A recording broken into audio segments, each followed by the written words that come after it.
A viagem de moto mais longa da história. O argentino Emílio Scotto fez o que muito motociclista sonha. Viajou por 214 países em 10 anos. Ele escapou da guerra na África, cruzou oceanos de barco e até Maradona o ajudou a financiar a sua viagem. Viajar, conhecer cidades, culturas e pessoas de todo mundo parece ser um cenário tentador para qualquer pessoa.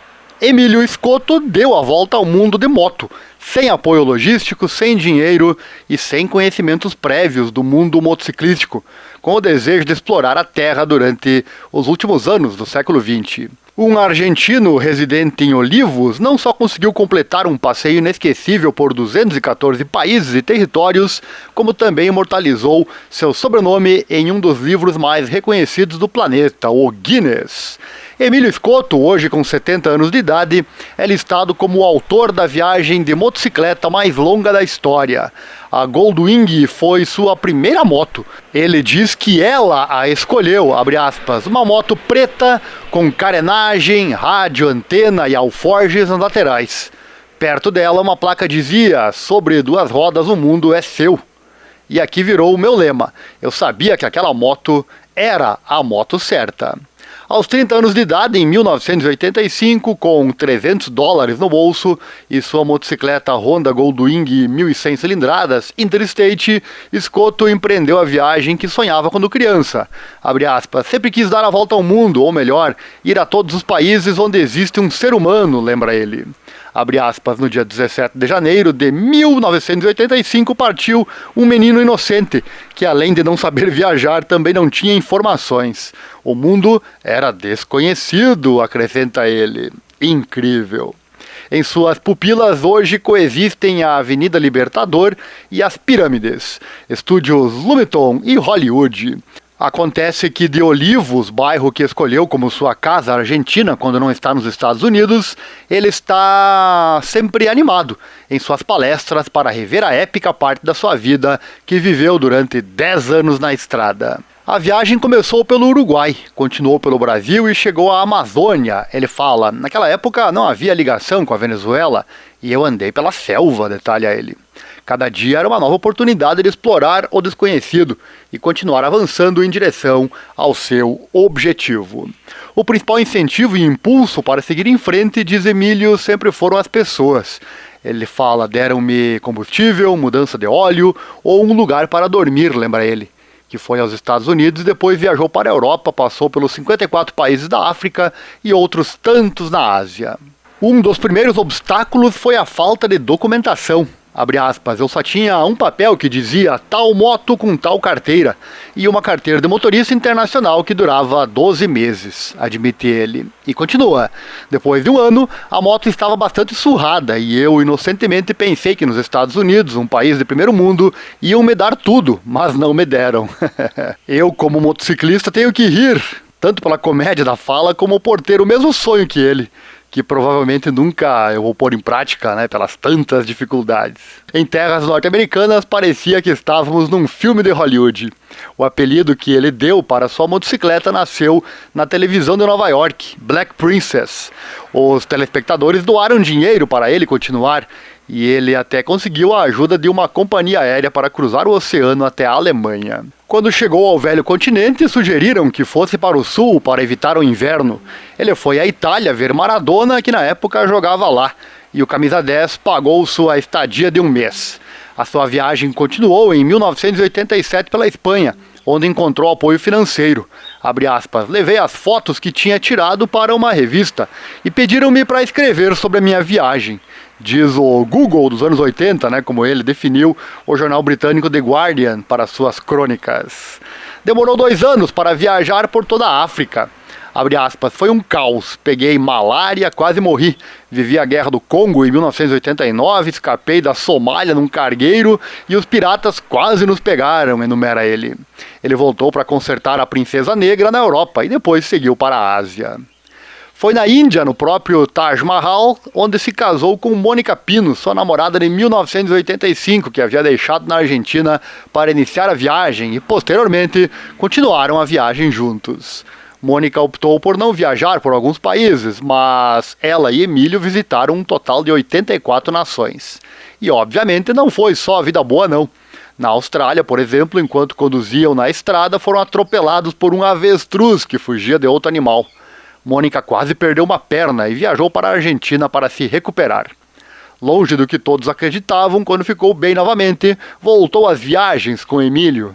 Hoje eles continuam juntos e ela desempenha um papel fundamental na empresa que Emílio Scotto representa, em suas conferências e passeios de moto pelo mundo. Que história, meus amigos, que história que sirva de exemplo aos casais. Abre aspas, só vieram para a Argentina revistas que não eram vendidas na Espanha. Nenhum meio de comunicação me deu espaço, afirma ele. Sua viagem continuou pelas ilhas do Pacífico até retornar a Los Angeles. Abre aspas, só tinha visitado 190 países e não ia parar. Faltavam alguns. Saí imediatamente de novo, mas na direção oposta, em direção ao Japão.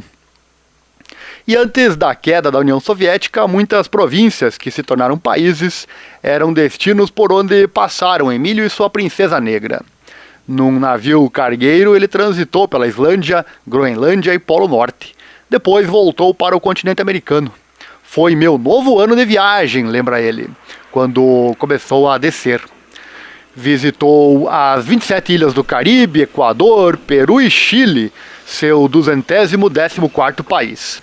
Abre aspas, entrei na Argentina por Mendoza e na alfândega retiveram minha motocicleta, porque só podia sair por um ano do país e já faziam 10, explica ele. Entre idas e vindas, ele a recuperou e, longe de se cansar, começou a percorrer o seu país.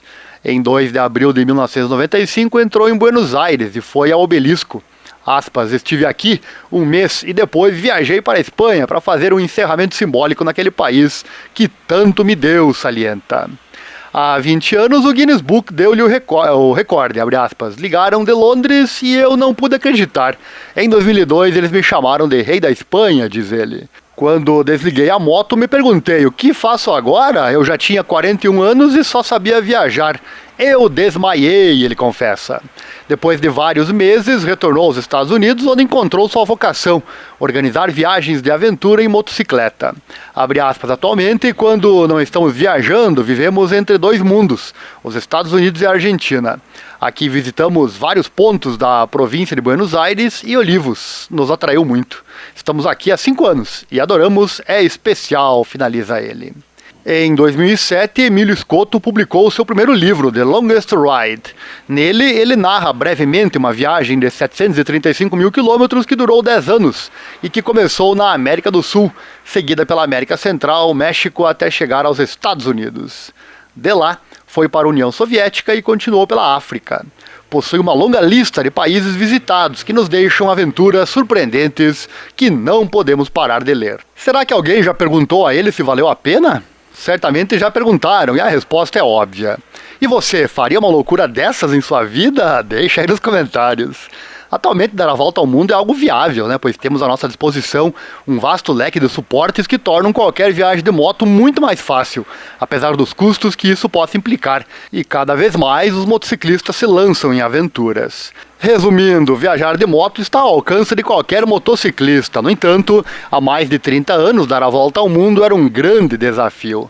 Mas com ou sem facilidades, tem uma coisa que sempre é necessária e que trava a vida de muitas pessoas, né? A vontade. Imagine quantas histórias ele tem para contar. Pense nisso. Mas claro que a viagem dele, como você já percebeu, não foi nada fácil. Todo ser humano em algum momento pensa em abandonar o que está fazendo por qualquer motivo, e isso é totalmente legal.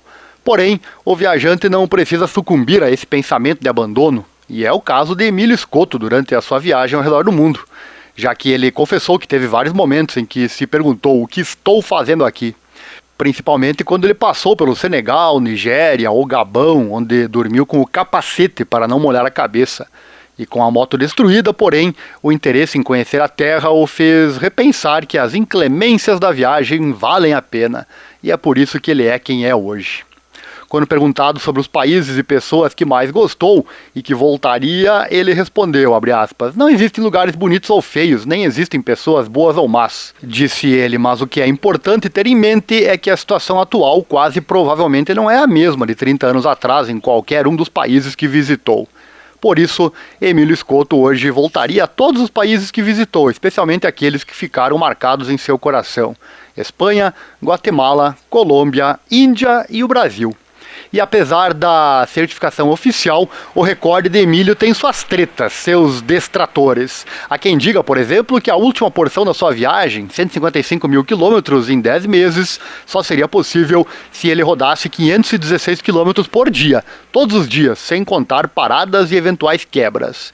Um site chamado Horizon Unlimited possui uma página bastante antiga que aponta algumas inconsistências nos relatos de Emílio para diferentes veículos quanto a distâncias e momentos marcantes da viagem, como a troca do motor da sua Goldwing, e também menciona que o trajeto descrito por Emílio na última etapa da sua jornada deveria ter apenas 36 mil quilômetros.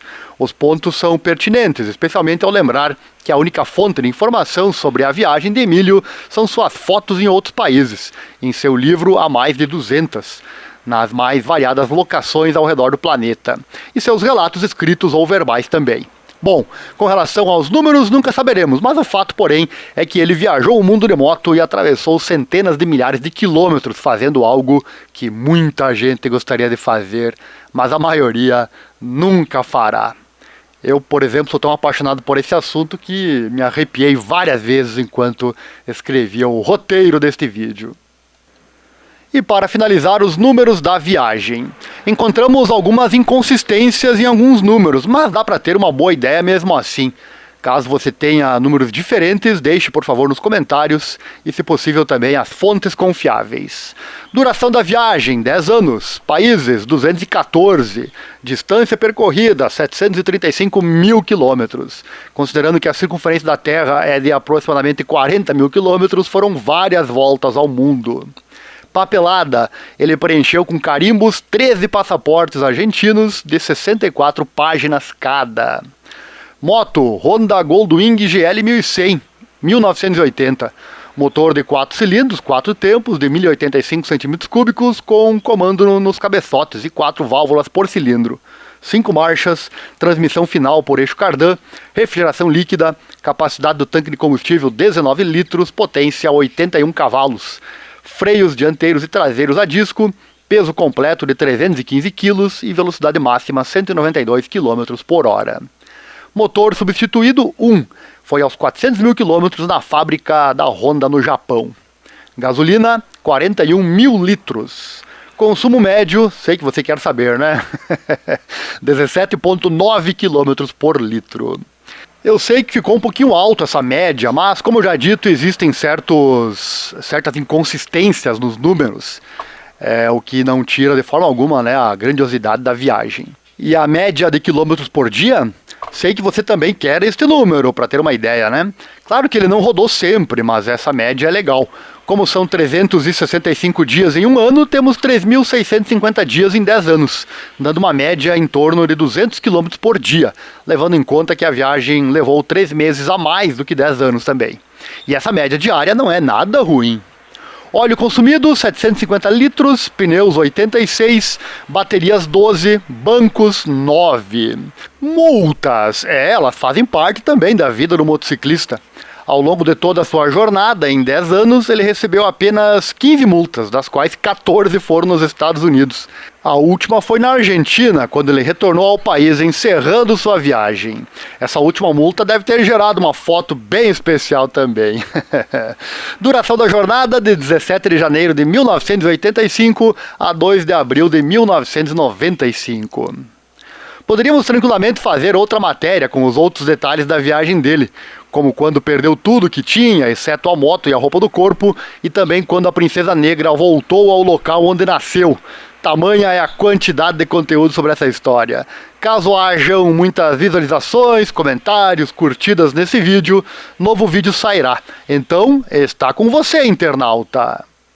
Chegou até aqui no fim do vídeo? Então, além do like e da inscrição aqui no canal, peço que você assista o vídeo cujo link está aqui na descrição. Fala sobre investimentos, garanto que vai mudar a sua vida financeira para sempre.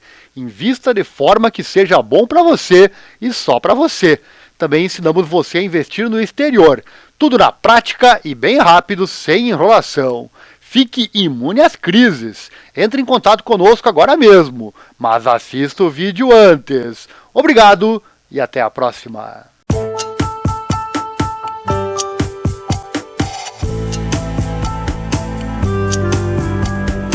Canal do YouTube Viagens de Ariel. Seja bem-vindo.